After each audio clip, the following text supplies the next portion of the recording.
جی بسم اللہ الرحمن الرحیم، السلام علیکم ورحمۃ اللہ وبرکاتہ۔ پوسٹ نمبر 46، نماز کی اہمیت اور فضیلت قسط 2۔ قرآن میں حکم ہے کہ صبر اور نماز کے ذریعے مدد طلب کرو۔ سورۃ البقرہ آیت نمبر 45۔ اللہ فرماتا ہے کہ صبر اور نماز کے ساتھ مدد طلب کرو، یہ چیز شاق ہے مگر ڈر رکھنے والوں پر۔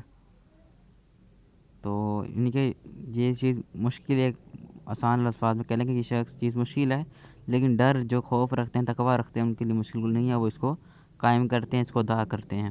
اور احادیث میں بھی یہ آتا ہے کہ نبی صلی اللہ علیہ وآلہ وسلم کو جب کوئی مشکل پیش آتی تو وہ نماز پڑھتے اور اللہ کی طرف رجوع کرتے، جبکہ اللہ ہمیں بھی یہی حکم دے رہا ہے اس میں۔ اس کے بعد نماز سے گناہ معاف پر ایک اور حدیث ہے، صحیح مسلم حدیث نمبر 587۔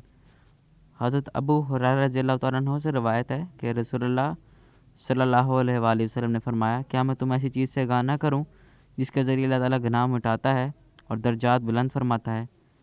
صحابہ رضی اللہ تعالیٰ عنہ نے عرض کیا، اے اللہ کے رسول کیوں نہیں؟ آپ نے فرمایا، ناگواریوں کے باوجود اچھی طرح وضو کرنا، یعنی کہ جب آپ کو اچھا محسوس نہ ہو رہا ہو، پریشانی ہو رہی ہو، پھر بھی آپ اچھی طرح وضو کریں، مساجد تک زیادہ قدم چلنا، اور ایک نماز کے بعد دوسری نماز کا انتظار کرنا۔